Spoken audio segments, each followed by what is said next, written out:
Welcome to the secret lab on Jetmir, the official cat demon of Capenna. Yeah, I didn't have cat demon on my bingo sheet, but when they released his commander, I was very excited. It seems like a very fun commander to build around. Let's go ahead and jump into it. So we have Jetmir, Nexus of Revels. We have one colorless red, green, and a white. Creatures you control get +1 and have vigilance as long as you control 3 or more creatures. Creatures you control get +1/+0 and have trample as long as you control 6 or more creatures. The creatures are also going to get +1/+0 and have double strike as long as you control 9 or more creatures. Now, as far as the creativity on a deck like this is wide open. The only thing that Jetmir really cares about is just having a high volume of creatures on the battlefield. You can go goblins, you can go elves, you can go mana dorks, you can just go Naya cards that I own, some of your favorite Naya cards, whatever that is. The creativity on a deck like this is wide open because all it really cares about is just having a certain amount of creatures on the battlefield. So get wild with it. You can go tokens, you can go landfall. Yeah, I'm just very excited because there's just so many different ways that you can take this deck. Now, as far as the support package, how much of your deck are you supporting the Jetmir? We don't really have a ton of cards that go directly into supporting Jetmir themselves, the cat demon, but as far as the support package goes, you need to have a sturdy creature base. You need to have a sturdy way to either generate creatures, or you need to have a high volume of creatures to where you're going to be able to get those bonuses as they get on the battlefield. You don't have to build a deck to where you're getting 9 creatures on the battlefield, but at the very least, you want to be able to hit that 6 creatures spot pretty easily. So as far as your support goes on a deck like this, you need some sort of way to have a high volume of creatures, whether it's through generation or just having a high volume of creatures in your deck to begin with. Now, as far as the timing on a commander like this, Jetmir is one of those commanders that you can wait for your board state to develop and then get it down, or you can just get it out and reap the benefits as you continue to invest in your board state. One thing that I will mention about the timing is, doesn't really matter. At the beginning of the game, you're either getting creatures out there, getting Jetmir, and taking that value as the game goes on, or waiting till it's right for you. But if something does happen after the first part of the game, whether it's a board wipe, whatever that may be, and you're in the rebuild phase, you're going into the late part of the game, one thing that I would suggest is waiting to develop your board state before you get Jetmir back down. As you get into the late game, it's going to be really hard to develop your board state, try to keep getting Jetmir out there, and keep paying that commander tax. You're going to have these two conflicting lines of play. So after your initial board state investment, once you get into the late game, try to set it up to where you place a higher importance on redeveloping your board state, then getting down Jetmir and instantly getting one of these bonuses off of those creatures on the battlefield. One of the most important cards that you can run in a Jetmir deck. If you're building this deck, it should start with Jetmir and then it starts with these 3 cards, because this is so important in a deck like this. You need to have some sort of way to protect your board state, to have some sort of board state insurance. Teferi's Protection, Heroic Intervention, and Grand Crescendo. Yes, like I mentioned, you have your commander and then it starts with these 3 cards, then you build your commander deck. If you've never built a deck like Jetmir where you have a very heavy investment into your initial board state, being able to protect that investment for only 3 mana with Teferi's Protection, or somebody goes for Damnation and you go for Heroic Intervention for 2 mana, whatever that is, being able to protect your board state for only 2 or 3 mana is going to be very, very important in a deck like this. Even if you're going goblins, you're going elves, whatever that is, it starts with Jetmir, then it starts with these 3 cards, then you build your deck, because these are going to allow you to survive that hump in the middle of the game where somebody's going to go for a board wipe, and then having your full board state after all the other players have had their board states wiped. This is going to put you in a position to make sure that you can, maybe not knock everybody out at the same time, but you can take out a player or 2, simply just being able to use Teferi's Protection against some sort of board wipe. Grand Crescendo is an awesome card in a deck like this. You're going to be able to create those X, green, and white creature tokens, or you can simply create 0 tokens and just have this be a double white, almost Heroic Intervention style effect. So, but I cannot stress how important these are in a commander deck like this. If you can afford them, or if you need to use a placeholder to represent them to see how good they are, get these in there. This is definitely the way that you kind of start building your deck, because it just really allows you to bounce back from a, just 2 mana to protect your board state with Heroic Intervention. That's some good commander right there. No matter what sort of way that you do end up taking this deck, having some sort of end of the battlefield life gain effect, that's really going to help you out. Even if you don't have life gain shenanigans, just simply having some variation of these being in your creature package is going to allow you to get that life gain. It's not going to win you the game unless you have some sort of combo, But what it does do is it gets your life total up pretty high if you're getting creatures out there, and that's going to give you an extra turn or two to kind of pad your life total to make sure you have time to kind of develop your board state. Outside of the life gain, something else that you can definitely incorporate into your deck, depending on what sort of creature package you go for, some sort of enter the battlefield damage effect. Porphyros, Impact Tremors, and Outpost Siege. Being able to get some extra value from a creature simply just entering the battlefield and dealing damage to something, that's going to really matter in a game, and really kind of, there's just going to be a lot of times to where if you do have something like Porphyros down or Impact Tremors, being able to chip away at your opponent's life total as you get these creatures down, it's going to make those kind of alpha swings a little bit easier for you to just turn it sideways and send it towards that player. One of the good things about Porphyros, God of the Forge, is that it does have that 3-mana activation. Creatures you control get +1/+0 until end of turn. So you can imagine, you get Jetmir down, you have your board state, you're getting that damage dealt to each opponent as they enter the battlefield. Then when you go for that alpha swing, you go for that 3 mana. These are definitely cards you want to run in there. Kind of depends on what sort of creature package, if you want to run all 3 of them in there, but at least Porphyros and Impact Tremors, those are some really good cards to incorporate in your initial build. Now, outside of, having Jetmir go back to the command zone, you still want to run some sort of Anthem effect, whether it's Glorious Anthem, Beastmaster Ascension, Spear of Heliod.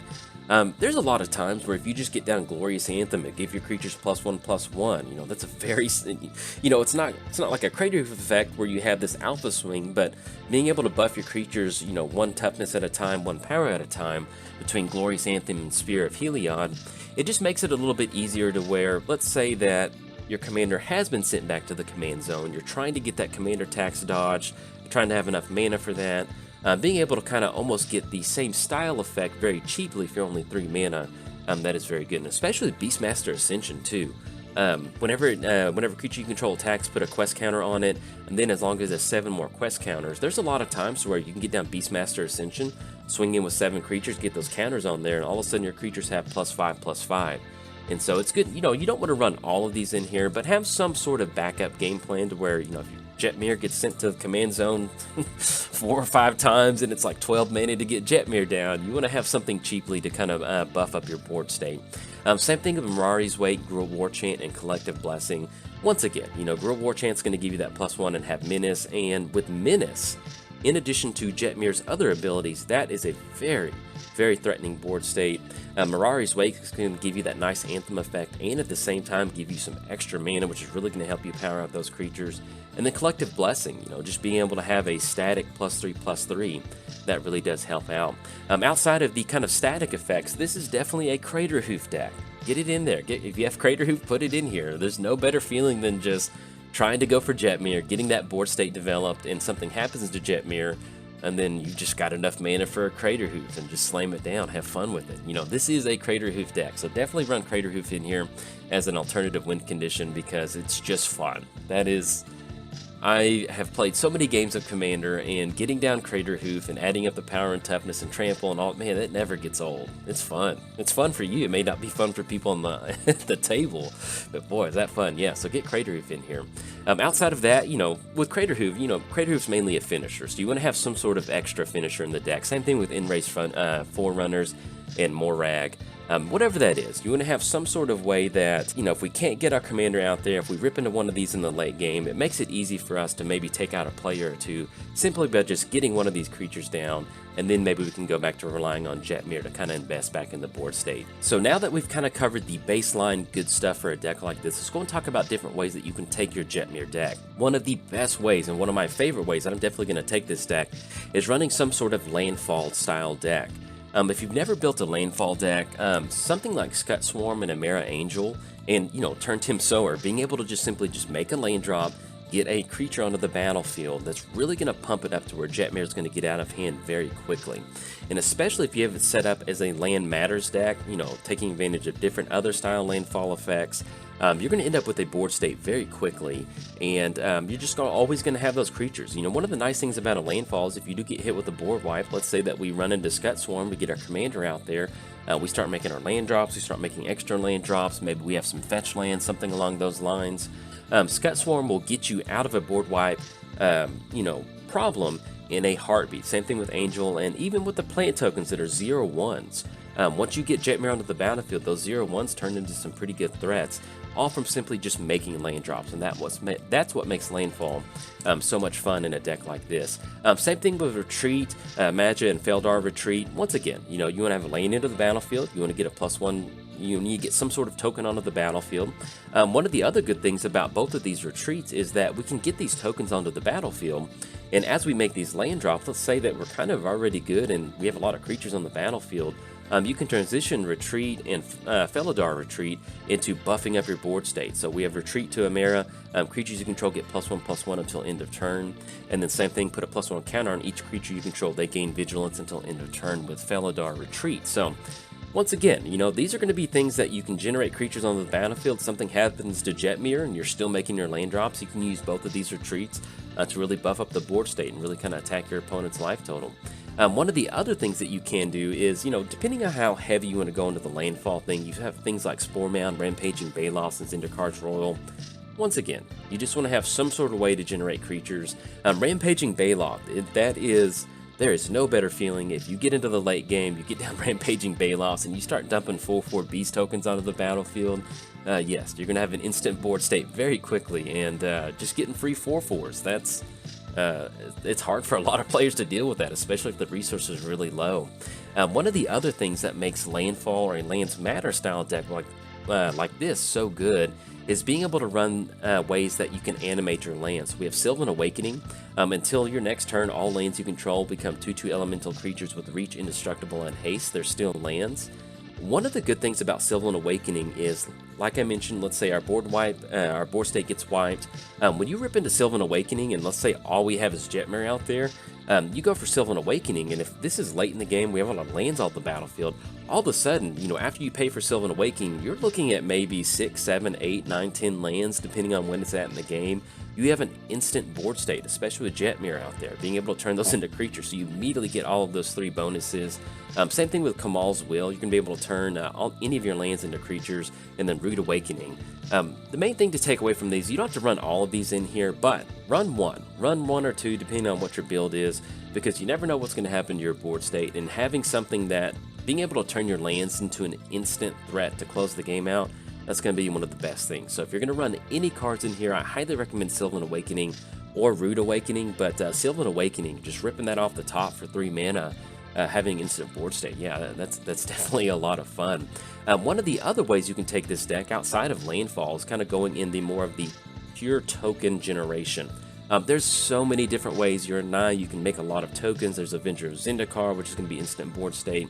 Assemble the Legion, this is a little bit of a slow card, but I can't think of more of a perfect card for this commander. With Assemble the Legion, you're going to get those muster counters and your upkeep, then you get 1 token, then you put 2 on there, then you get 2 tokens, then you get 3, then you get 4, then you get 5. If you get Assemble the Legion down and it goes unchecked, that's fun magic right there, and it's going to play out really well with our commander. So even if you're not doing the landfall token creation, toss Assemble the Legion in there, because you're really going to be able to take advantage of Jetmir. It is a little slow, but if commander's about having fun, then man, Assemble the Legion, it's a very fun card. And then also cards like Azuri's Predation. For each creature your opponents control, put a 4/4 green beast creature token on the battlefield, then they fight. This is a great way to go for a one-sided board wipe. When you have a one-sided board wipe in Commander, you may not be able to get rid of all of the creatures on the battlefield, but if you're creating a bunch of 4/4 beast tokens that are also fighting other creatures out there, odds are that you're going to end up with more 4/4s on your side of the battlefield after you clear it out. So something like Azuri's Predation, that is a wonderful way to generate tokens. Outside of the kind of situational stuff, you do have things like Aura Mutation and Artifact Mutation. You can target an enchantment, get those sapling tokens on the battlefield. Same thing with Artifact Mutation. And then even stuff like Arachnogenesis, being able to fog something out, getting those spider tokens onto the battlefield, then passing to your turn and swinging in with a bunch of spiders. That's a great way to get a lot of value going. We did mention Landfall. We did mention Naya. You're going to have a lot of mana dorks out there. You're going to have a lot of ramp. You want some sort of way to, before it gets to your turn, to tap out all of your mana and dump as many tokens on the battlefield. Secure the Waste, March of the Multitudes, White Sun Zenith, whatever that is. You want to have some sort of card in here, whether it's 1, 2, or 3, or running all 3 of these in here. You want some sort of mana dump. Let's say you're building a control deck. Control decks like to do this, to where you have some sort of blue spell that says, hey, tap out, draw X cards. because you're going to be able to untap with a ton of value. Same thing with these cards right here. You can have something that you can do at the end of your opponent's turn, and then when you go to your turn, you're going to be able to take care of Jetmir. You either have Jetmir on the battlefield or simply just get Jetmir down, and then all of a sudden you have these tokens down. But yes, definitely highly prioritize spells like this that allow you to dump a ton of creatures on the battlefield, because it allows you to bounce back from board wipe very quickly. Some of the other kind of non-traditional token stuff, you can kind of go into a Naya Spellslinger deck if you want to. Monastery Mentor is just going to be good by itself. You know, even if you're not going Spellslinger, simply just having Monastery Mentor in there and getting those monk tokens going, that prowess really does add up. If you get down Monastery Mentor and it's unchecked, that is a very, very threatening board state very quickly. Same thing with Young Pyromancer, you know, kind of depending on how you're going. If you're going a heavy Naya Spellslinger deck, get Young Pyromancer in there. But hey, you know, at least Monastery Mentor is very good. And then with God Eternal Oketra, if you're running a lot of like creatures, you know, casting a lot of creatures, getting these 4/4 zombies that tag along with Oketra, you're going to end up with a very, very sizable board state very quickly, and a very threatening board state with a lot of those zombie tokens. Outside of generating tokens, you also want to have some sort of extra support in which you are amplifying those tokens. So you have cards like Parallel Lives, Anointed Procession, Doubling Season. Depending on how heavy token generation you're going, you may not have to run all 3 of them in there, because there's no worse feeling than getting your opening hand and having Doubling Season and Anointed Procession in your hand. Not saying you don't want to have both of them in there, but if you go so heavy on the extra token generation, and you have multiple copies of these in your hand, sometimes it's a little clunky to, you know, where are my token generation spells or whatever. So depending on how heavy you're going into tokens, if you run all 3 of them in here because your deck is just nothing but generating tokens, go for it.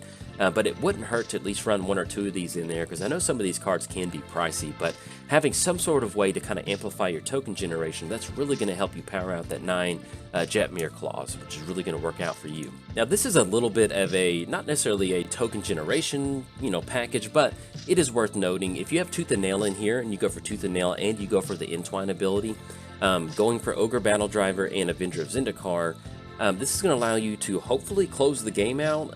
If not, getting these 2 down, in addition to having Jetmir on the battlefield, you're going to be able to generate those tokens and have Ogre Battle Driver give them haste. This is just something more to keep in mind as far as Tooth and Nail goes. If you're not really like this is not technically a combo, but Tooth and Nail is kind of like press the button, I win. So depending on your play group, whatever that is, at least kind of keep this in mind, that if you need some sort of break glass in case of emergency win condition, Tooth and Nail with Avengers in the car and Ogre Battle Driver will definitely get that done. Now, there are some other ways that you can generate tokens. You've got Summoner, which is going to allow you to, once again, kind of have that X tap effect, where you can create a bunch of 1/1 elemental creature tokens. You do have to exile those tokens, but still, being able to have some sort of mana sink in a very low investment creature with Summoner is a great way to go for that. Same thing with Cather. You're going to be able to get a lot of 1/1 tokens on the battlefield tapped and attacking, and you're going to be able to really buff the power on Adeline as you get more creatures out there and different things like that. And also with Nakata Warpride, put X tokens into play that are tapped and attacking that are copies of Nakata Warpride, where X is the number of creatures defending player controls. This is a wonderful way to instantly hit Jetmir by simply just tapping and getting a lot of creatures on the battlefield like that.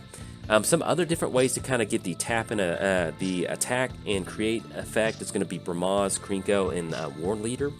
Once again, these are great ways that you can get down Bramaz or Krinko or War Leader, maybe swinging an opponent that hasn't developed their board state, get extra tokens, and as you're getting these tokens, you may not have a board state that closes the game out, but being able to attack and just get free stuff for attacking, that's really going to help you kind of build up your board state and work towards that 9 creatures for Jetmir.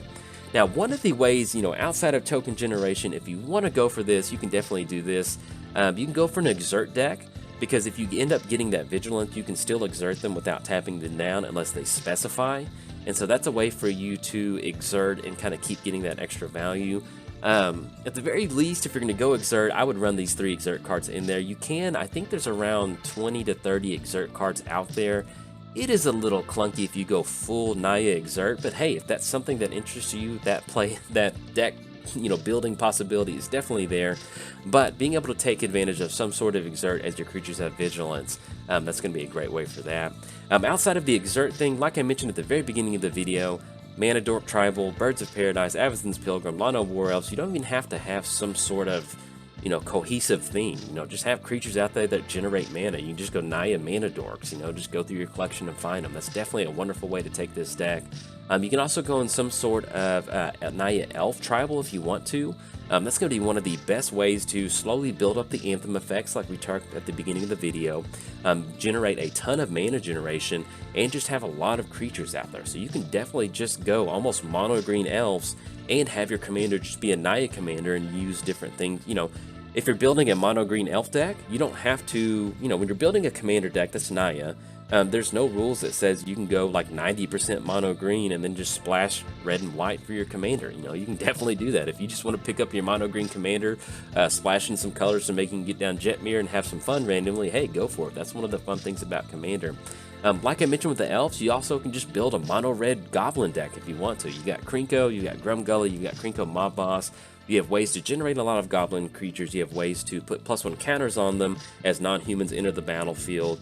And then Krinko is going to give you that tap effect where you get a bunch of goblins going. So whatever that is, you know, if you go mono red goblins with the Naya commander, you can go mono green elves with the Naya commander, or just some weird hybrid of elves and goblins. Hey, it's fully open. You know, go for any sort of creative build that you want. But that is going to be it for the actual deck tech right now, or the actual, you know, kind of showcasing what this commander is. If there are some deck ideas that you're going to build your deck, hop in the comments. I love seeing different people's ideas and different people's takes on this actual commander as far as what they're going to build.